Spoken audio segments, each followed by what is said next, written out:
Dam का पानी बढ़ जाएगा, मर जाओगे इसमें। अब जो बात कहने जा रहा हूं उसकी गहराई समझो कि जिस जगह यस और नो दोनों होते हैं वहां पर क्या होता है, जहां पर एक वर्ग कहे यस होना चाहिए और जहां एक वर्ग कहे नो नहीं होना चाहिए, वहां पर क्या होता है मुझे ये बताओ। तो सच्चाई घटना है। नर्मदा डैम का नाम ले रहा हूं, नर्मदा डैम का नाम ले रहा हूं। आप कभी भी मौका मिले इंटरनेट पे नर्मदा बचाओ आंदोलन के बारे में पढ़िएगा साहब।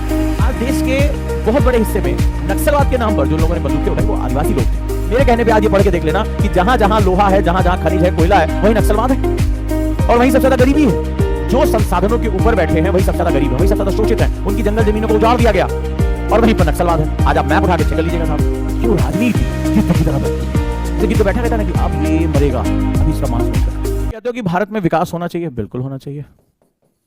विकास की परिभाषा डेवलपमेंट की आपने क्या बात कही?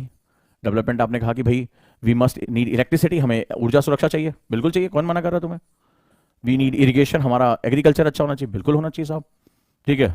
आपने सब कुछ इसके बारे में कहा। नहरें निकलनी चाहिए, बिल्कुल निकलनी चाहिए, इट्स वेरी इंपॉर्टेंट थिंग। तो ये तो हम पढ़ते चले आ रहे हैं। But now you have to understand between the issues and conflicts, how the conflict generate. कि विकास अपने आप में कई बार पूर्ण सत्य नहीं होता है, not a complete truth. Example देखता हूं, मेरे साथ धैर्य से सुनना, ताकि मैं तुम्हें इंडियन सोसाइटी में जब लेयर बाय लेयर नीचे लेकर जाऊंगा ना, तो बेचैनी इतनी तुम्हारी बढ़ जाएगी कि मजा आएगा। फिर तुम आगे पूरे मेंस के सिलेबस को यहीं इसी पॉइंट पे जोड़ ले जाओगे, ठीक है। तो चलते हैं आगे, हम बात करते हैं।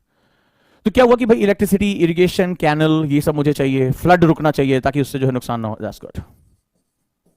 और हम इसके लिए धारणा बनाए। तो हमने क्या किया, we decided to build, government ने डिसाइड किया कि एक डैम होना चाहिए, एक बांध बनना चाहिए।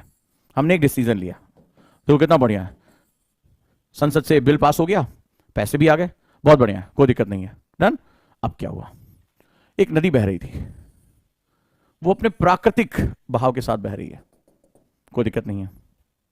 आपने क्या किया, सरकार ने एक बड़ा सा डैम बना दिया इसमें, ठीक।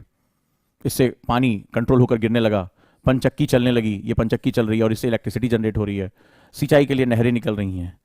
तो डैम का इसको मैंने ए हिस्सा मान लिया, ए। तो देखो कितना अच्छा डेवलपमेंट, इरिगेशन हो रहा है, कंट्रोल हो रहा है, बाढ़ कंट्रोल कर ली गई, बिजली बन रही है, वंडरफुल, ठीक है, वंडरफुल। बट मैंने आपको बताया ना कि इस समाज में हर किसी का अपना पर्सपेक्टिव होता है, हर किसी का अपना पर्सपेक्टिव होता है। अब क्या हुआ कि इस डैम के पीछे के इलाके में एक जलाशय बनाया जाता है जहां पानी आकर रुकता है। नदी का पानी कंट्रोल जब किया जाता है तो जलाशय में एक रिजर्वायर होता है। आपने गोविंद सागर बांध, हीराकुंड डैम के पीछे के बांध, ये सब आपने पढ़ा होगा, पुरानी टेहरी, ठीक है। तो आपने ये सब चीज जो है वो आपने सुना होगा। अब नतीजा क्या होगा कि ये रिजर्वायर, ये जलाशय बना हुआ है। जब ये जलाशय बनेगा तो इसके बड़े इलाके में जो लोग हैं, जो जंगल है, जमीन है, गांव है, इनको वहां से विस्थापित होना पड़ेगा, क्योंकि नहीं तो डूब के मर जाएंगे। अब इनको विस्थापित होना पड़ेगा। यानी अगर ये सालों से उस कल्चर में जी रहे हैं, अगर उस कल्चर का हिस्सा हैं, अगर वो उसको अच्छे तरीके से समझते हैं, ठीक है, तो ये वहां से क्या हो जाएंगे समस्या के साथ। अब वो क्या होगा, इनको यहां से हटना पड़ेगा, ठीक है, हटना पड़ेगा। अब ये बड़ी समस्या हो जाएगी। तो अब क्या होगा, इस केस में यहां पर एक बहुत बड़ी समस्या जन्मेगी कि उनको पलायन करना पड़ेगा, उनको अपनी जंगल जमीन छोड़ जाना पड़ेगा, या उनको छोड़कर भागने के लिए मजबूर किया जाएगा। अब जरा देखो, तुम बी साइड में हो, do you agree with this development? तुम्हें आज तुम्हारे परिवार को तुम्हारी जंगल जमीन छोड़कर भागने के लिए मजबूर किया जा रहा है। तुम्हें तुम्हारे पुरखे जहां रह रहे हैं वहां तुम्हें मार के भगाया जा रहा है कि तुम्हें जाओ, या मजबूर किया जा रहा है कि डैम का पानी बढ़ जाएगा, मर जाओगे इसमें। और तुम इस बी साइड पर हो, तुम्हारे दादा परदादा यहीं पे रहते चले आए हैं, तुम इसी जंगलों में पले बढ़े हो। तुम मुझे बताओ, तुम बी साइड में हो, तुम इस डैम डेवलपमेंट को एक्सेप्ट करोगे? मुझे मेरी बात का जवाब दे दो, तुम इस डैम डेवलपमेंट को एक्सेप्ट करोगे? तुम्हें तुम्हारी जमीन से हटा दिया जाएगा, तुम्हारे जंगल खेत सब जो है डूब जाएंगे, तुम्हारा कल्चर खत्म हो जाएगा, जहां पर तुम सदियों में रहे बड़े, तुम्हारा कल्चर ही खत्म हो जाएगा, वहां से हटने के लिए मजबूर हो जाओगे। तुम कभी भी इसको बाय हार्ट एक्सेप्ट करोगे? मुझे ईमानदारी से बताना, जो डेवलपमेंट चाह रहे थे, जो ये कह रहे थे नहीं बिजली होनी चाहिए, सिंचाई होनी चाहिए, जो है बाढ़ रुकनी चाहिए, राइट। और अगर तुम्हारा घर इस साइड में है, ए साइड में, तुम्हारे घर अस्पतालों में तुम बिजली चाह रहे थे, ठीक है, और तुम चाह रहे थे कि बिजली 24 घंटे आए, ठीक है, बाढ़ ना आए, ठीक है, और जो है वो सिंचाई सुविधा हो। अब तुम में से कुछ लोगों का घर ए साइड में है, तुम लोग चाहोगे ये डैम बने? तुम लोग चाहोगे ये डैम बने? ईमानदारी से बताना। कि अगर तुम्हारा घर ए साइड में है, तुम चाहते हो 24 घंटे बिजली आए, मेरे स्कूल में बिजली आए, रात में एग्जाम देने के लिए मुझे बिजली मिल जाए तो मैं रात में पढ़ाई कर लूं। और कुछ लोग बी साइड में हो, जिनके पूरी कल्चर खत्म हो जाएगा, जिनका पूरा जो है सिस्टम डेवलप खत्म हो जाएगा, उनके जो है। तो आप मुझे बताओ, क्या तुम चाहोगे डेवलपमेंट? तो development is not absolute word, it depend on which side you are. आप समझे इतना कठिन क्यों है? इतना कठिन क्यों है? अब जैसे किसी ने लिखा है, सनी ने लिख के भेजा कि अगर बी साइड होंगे तो नो, ए साइड होंगे तो एस। लेकिन जिंदगी में दो चॉइसेस एक साथ कहां मिलती है मेरे बच्चे? या तो तुम इस साइड में होगे या इस साइड में होगे, और दोनों तरफ कुछ ना कुछ लोग हैं। तो ए वाला कहेगा यस, बी वाला कहेगा नो। और जब तुम मुझे बताओ, अब जो बात कहने जा रहा हूं उसकी गहराई समझो, कि जिस जगह यस और नो दोनों होते हैं, वहां पर क्या होता है? जहां पर एक वर्ग कहे यस होना चाहिए और जहां एक वर्ग कहे नो नहीं होना चाहिए, वहां पर क्या होता है मुझे यह बताओ? वहां कॉन्फ्लिक्ट होता है, विवाद होता है। और अतीत में देखते चले जाओ, कुछ ने कहा भारत में रहेंगे, कुछ ने कहा नहीं, हम धर्म के आधार पर दूसरी जगह रहेंगे। देश बट गया, लाखों लाखों लोगों का खून बह गया। कुछ ने कहा यह नियम होना चाहिए, कुछ ने कहा नहीं, पति के मरने पर महिलाओं को जलाया जाना चाहिए, कुछ ने कहा नहीं जलाया जाना चाहिए। विवाद हुआ, विवाद हुआ, समाज सुधारकों को मारा गया। कुछ ने कहा यह सुधार होना चाहिए, कुछ ने कहा नहीं होना चाहिए। यही हमारा समाज है। कभी भी, जो कल मैंने क्लास शुरू की थी कि प्रधानमंत्री ने बोला कि भारत में सुधारों की राह आसान नहीं होती है।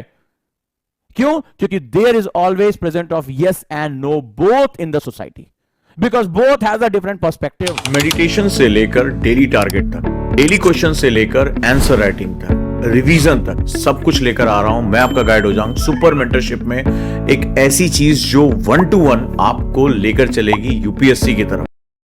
अब समझ में आया कि निर्णय लेना कठिन क्यों होता है। एक प्रशासनिक अधिकारी को लॉ एंड ऑर्डर सिचुएशन कितना डिफिकल्ट होता है, उसको ही जाकर अग्नि परीक्षा देनी पड़ती कि हाँ भाई हम सही कर रहे हैं तुम्हारे लिए। और प्रधानमंत्री ने जो ये कल कहा था कि बहुत लंबे समय बाद तुम्हें समझ में आएगा कि इन सुधारों के क्या पॉजिटिव हमें देखने को मिल रहे हैं, और हम अपने यस और नो के साथ जकड़ जाते हैं। समझ में आया कि क्यों? अब मुझे बताओ, अगर तुम्हें निर्णय लेना हो अभी इस स्थिति में कि ये डैम होना चाहिए, और ये बहुत सच्चाई घटना है, नर्मदा डैम का नाम ले रहा हूं, नर्मदा डैम का नाम ले रहा हूं। आप कभी भी मौका मिले इंटरनेट पे नर्मदा बचाओ आंदोलन के बारे में पढ़िएगा साहब, तब आपको पता चलेगा कि क्या स्थिति रही है, क्या हुआ। कभी मेरे कहने पे ओल्ड टेहरी के बारे में पढ़िएगा। टेहरी डैम में बड़ी जबरदस्त संस्कृति, दूधा तोली हथकरघा उद्योग था, हैंडलूम इंडस्ट्री थी, पूरा का पूरा ओल्ड टेहरी साफ हो गई, विलीन हो गई पानी के नीचे। पानी के नीचे पूरी की पूरी जो है वो विलीन हो गई। उनके लोगों से पूछो कि तुम्हारा जंगल, तुम्हारी जमीन, तुम्हारा कल्चर, तुम्हारा हैंडीक्राफ्ट कहां गया, उनसे पूछ के देखो। राइट? तो अब जो बात मैं आपसे कह रहा हूं उसको समझने की कोशिश करो। इसमें से तुम किसे सही कहोगे और किसे गलत कहोगे, ये अब मैं एक ऑफिसर की बात कर रहा हूं। मैं तुम्हें इसी पर्सपेक्टिव से इंडियन सोसाइटी पढ़ाऊंगा, कौन सही है और कौन गलत।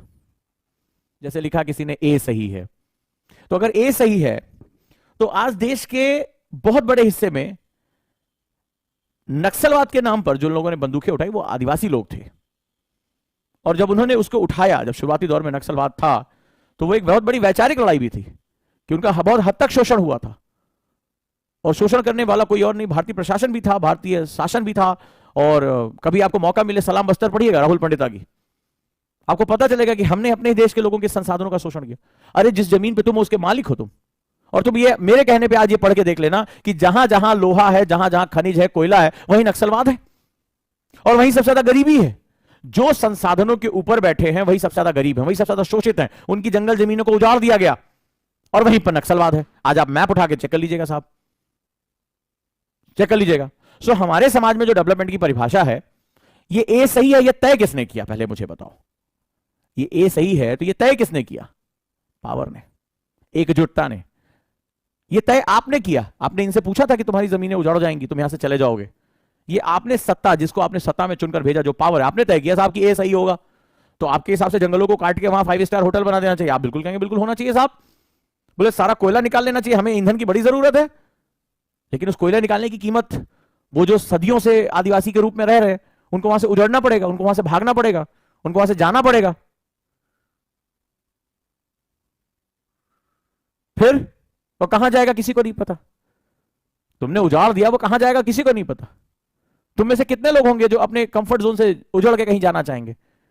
मैं तुम्हें, तुम्हारे अच्छा सा मकान है, तुम्हारे बाप दादा वहां सालों से रह रहे हैं, तुम्हारे सारे रिश्तेदार वहां हैं, तुम्हारी यादें वहां हैं, और मैं कह दूं यहां से 500 किलोमीटर दूर तुम्हें एक बंजर जगह पे जाके रहना है, जाके तुम रहोगे। दूसरों की कहानी बात की, तुम्हें अगर जाना पड़े तो रहोगे।